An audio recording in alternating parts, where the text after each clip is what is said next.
Welcome to the Honor the Gift podcast. I am your host, Art McCracken. I specialize in transformational leadership and high-performance coaching. I've worked with hundreds of companies and thousands of individuals along the way, helping them achieve greater outcomes in all aspects of their life. I'm a speaker and writer, but at the end of the day, none of that holds a candle to being a husband, father, and friend.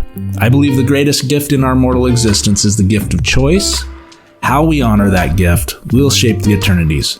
I also believe that career is a way of being and not just a way of life. And when you figure that out, by learning to let go of the charades and leaning into growth, life just seems to unlock itself. I know this because I've lived it. Quite simply, my calling is people experience living true. Thank you for being here. Thank you for making the commitment to lean into growth. I honor your journey. Now, let's do this. Hello, friends, and welcome to another weekly episode. This week's topic is courage. Lately, I've been thinking a lot about courage. I've considered how it shows up in my life, when it does and doesn't, and more importantly, how do I continue to develop more of it? So where does courage come from? A quick Google search would suggest the following, that the root of the word courage is cor, the Latin word for heart. In one of its earliest forms, the word courage meant to speak one's mind by telling all one's heart. Over time, this definition has changed, and today we typically associate courage with heroic and brave deeds.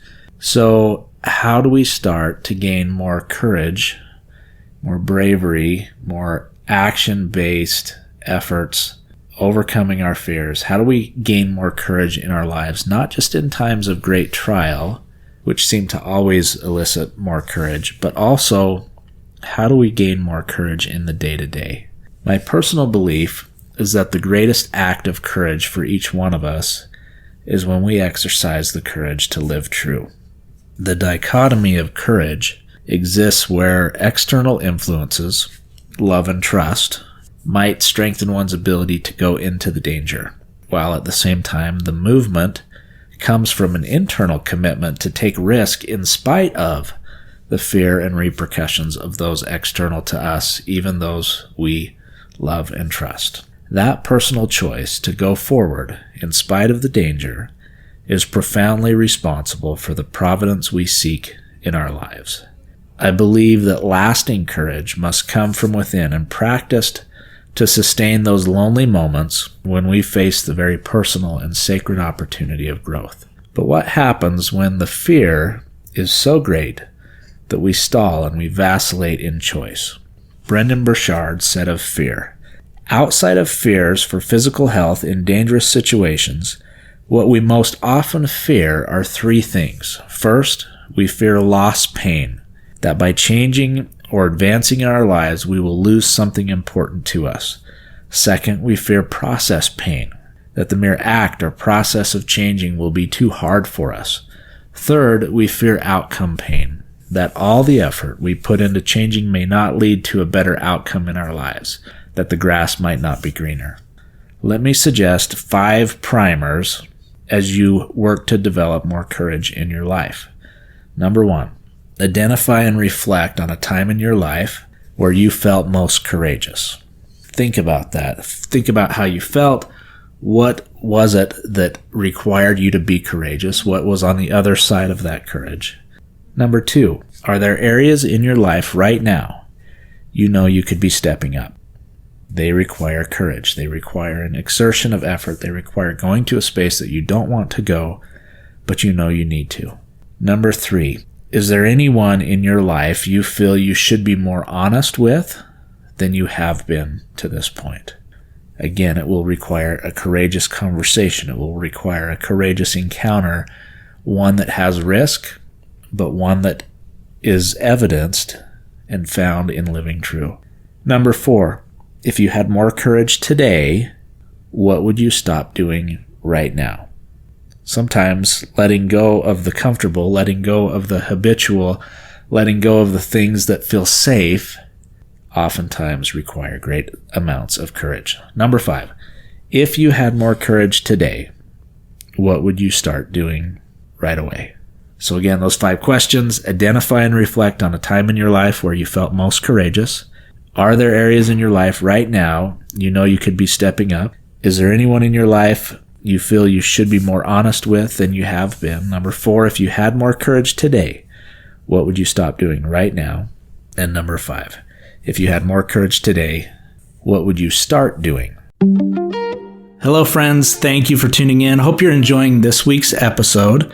If growth, personal growth and development is your thing, and you're here learning and leaning into growth, glad you're here, glad you're part of the community. If you want more of this, make sure and hit subscribe in this podcast platform or any of your favorite podcast platforms.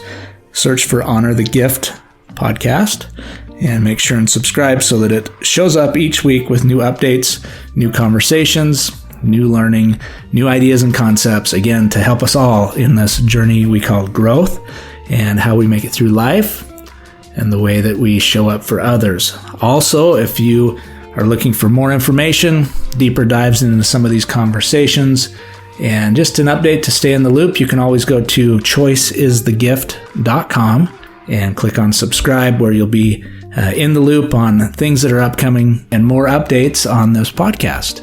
Again, thank you for being here. Now let's get back to the episode. When it comes to the important relationships in our lives, there are people that want to hear what's really on our mind, what needs we might have, and more importantly, what the ambitions of our heart might be. There are incredible people standing by, waiting to cheer us on. By not sharing these things, what might it be costing you? As you recognize and feel that indeed there is a cost, who will you courageously engage in the next 5 days, this next week, with the things you have been holding back from them? If you seek more confidence, if you seek more consistency, if you seek more congruency in your life, I promise that it all lies on the other side of bold action derived in courage, and on the other side of that single courageous step forward. I believe in these courageous moments, we come home. The wonders of life are met with a peace and assurance of long-held perspectives tangled with the new. Warm and enveloping, yet cool and crisp awakening. It keeps you and sets you free.